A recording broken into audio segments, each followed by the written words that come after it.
Hey everybody, my name is Josh Fakir, and I'm coming back to you with another timeout. Today's timeout is about a tool that we all have in our arsenal. Each and every one of us have this same tool, but depending on how each individual uses that tool, it can either push you closer to your destination or it can pull you away from it. You see, if the tool is utilized appropriately, it can be your best friend or it can be your worst enemy. And that tool is our habits. Our habits. You know, we all have habits that we form over the years, but we all have a desired destination, a place we see ourselves in the future, and we want to get there. And our habits contribute greatly to that. You see, what drove this in my mind was a quote I recently heard from Dr. Myles Munroe, a great man, and he said that you don't decide your future, you decide your habits, and your habits decide your future. And when I heard that, it begged the question that I had to ask myself. Okay, I know the things that I want to achieve. I know where I want to be in the future. But does my present habits line up with me achieving those dreams and those goals, walking in my purpose? You see, we all have something we want to do. You can think of it right now. If you were to take a trip into your future, and if you were to look at the life that you want to live, if you were to look at the things you want to achieve, those goals you want to accomplish, if you were to just take a good look at it and put a big smile on your face because you see this thing that you think about every day, and then you come back to the present and you look at your present habits, does your present habits line up with your future destination?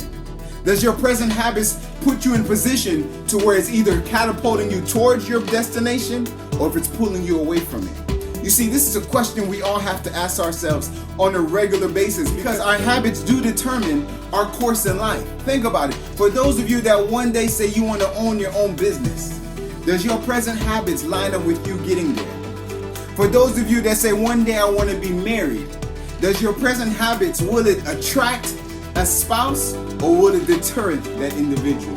For those of you that want to be wealthy in life and those who want to finish school, when you look at your present habits, are there some habits you need to get rid of and in turn pick up some other habits that's going to help you get there? You see, habits are essential, and we have to look at the habits that we have and determine, do they line up with our desired destination? And whatever habits don't fall in line, these are habits we have to get rid of. Now, that's easier said than done. You know, for many people, they say it takes at least 21 days to either develop a habit or to break a habit. But it all comes down to how bad do you want it in life? How bad do you want to be married? How bad do you want to own that business? How bad do you want to graduate? That thing that you want to do in life, how bad do you want it? Do you want it bad enough to make yourself uncomfortable just for a period of time to either get rid of a habit or to either pick one up? And our habits are essential. Again, Dr. Myles Munroe said you don't determine your future, you determine your habits, and your habits will determine your future. So my question to you today is, what kind of habits do you have? You see, today I want to share with you something that I think will be very essential, and I think it'll help to encourage you and edify you. You see, recently there was a study that was done on millionaires, and there's quite a few out there, but this is one of the largest studies that was performed, and it was over 10,000 millionaires that was analyzed and questioned and surveyed, and based on the results, they were able to determine what kind of habits these millionaires had to get to where they are today. You see, when the data was broken down, it all came down to habits. It came down to habits more than anything else. Not the amount of money that was left behind to that person, not the 5-star education they were able to obtain, it came down to habits, and a lot of them shared the same habits. And I'm just going to share with you just a couple today, because if these habits all were in common amongst these 10,000 millionaires, then these are some habits I think we need in our arsenal as well. But remember, you got to pick some habits up, but then there's some you got to drop off. And you're going to know today, just by a few of these stats I'm going to read to you, which habits you need to hold on to, which one you need to get rid of. Because remember, your habits can either be your best friend or your worst enemy. So again, this study was done by Ramsey Solution, Dave Ramsey and his company. And it was a survey of over 10,000 million. And this is some of the most common habits that these millionaires shared. Number one, they were avid readers. Now I know some of you may hear that and say, well, you might as well go ahead and count me out because I don't have enough time in the day to do that much reading. But think about it. If we are ever to sit down and actually do a log and to take account for all the things that we do from hour to hour. There's some things that's eating up more time than you think. Now, it's not just about reading. Some of you may be professional readers. You know, they say information changes situation, but I believe that the application of information is what changes situations. It's not just about reading a book, it's about what are you applying from what you just read. What kind of reading, what kind of things are you putting in front of you every day? What kind of things are you filling your mind with? What are you watching? What are you listening to? Are these things that's going to contribute to you getting to where you want to go? The second thing that the average millionaire does is they have a dedicated routine. They don't break their routine. And so if they get up in the morning at whatever time in the morning to read, they get up in the morning and read regardless of how tired they are. If there's certain things that they didn't get to in the day, they're going to do it before the day's up just because it's a part of their routine. And so how disciplined are you? How much do you allow your emotions to determine what you're going to do and what you're not going to do? There's some things you're going to have to do tired.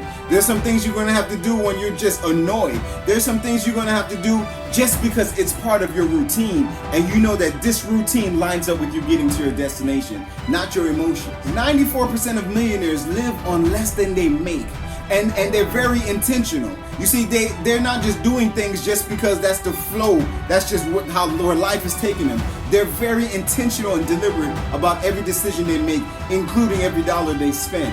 They make sure they're cutting back on unnecessary expenses. They're building up their savings. They're investing. You see, they have multiple streams of income.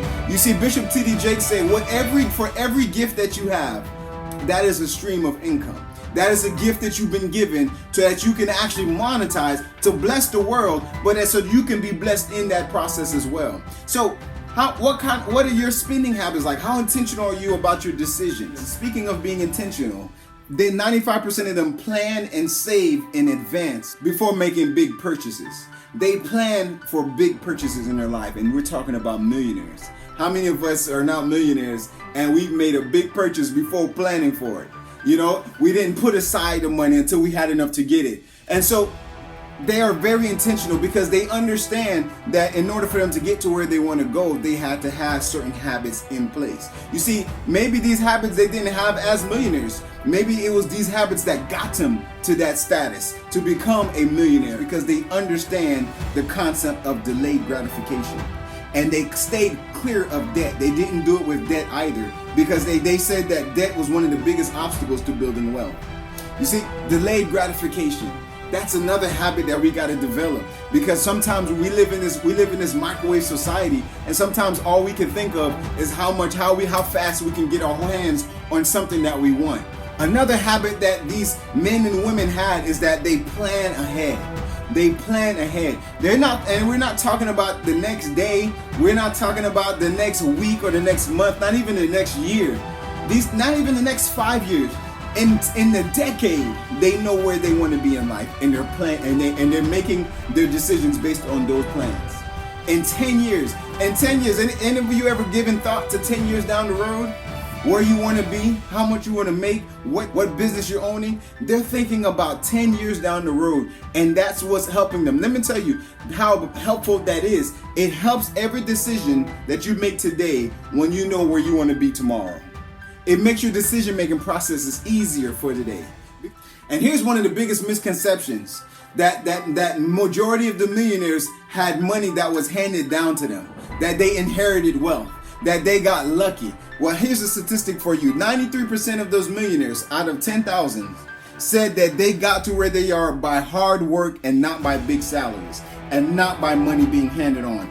Only 31% of these millionaires say they averaged $100,000 a year over the course of their career. Another third said that they probably eclipsed the six-figure salary in 1 year, but they didn't average that. And the last third, check this out, say they never made more than 6 figures in 1 year of their life, yet they are a millionaire today. What got them there? Habits. So since we did that study from the Ramsey Solution, I'll have a Dave Ramsey quote for you. He said, all extraordinary things started from ordinary things, and they started by turning ordinary habits into everyday life. So what kind of habits do you have? What kind of public habits do you have? What kind of habits do you have in private? Do any of these habits line up with what you're trying to do in life. Again, one more time, our habits can be our best friend or our worst enemy. It can be the catalyst to catapult us to our desired destination, or it can be the obstacle to hold us back and keep us from getting there. What kind of habits do you have? Here's the thing. If those habits that you have are not lining up, that can change today. That can change today. If you look at what you're doing every day and analyzing, is this going to get me to where I want to go? Make those decisions that you're going to get rid of the habits that's taking you away from your destination, that's taking you away from those dreams and those goals, and put into place some of the habits. I'm going to share with you in the link the study of those millionaires, and it's very interesting information in there. And I promise you that remember, one of the habits is being an avid reader. I promise you, you're going to read some things that you can put into place today. You can put into action today, because I want you to get to where you want to go in life, regardless of whatever obstacles are in front of you. So I want to thank you for joining me again on Time Out. Remember, keep those habits in mind. Which ones are your best friends and which ones are your worst enemies? Get rid of some and keep some close. And I pray you're blessed, and I'll see you at our next Time Out.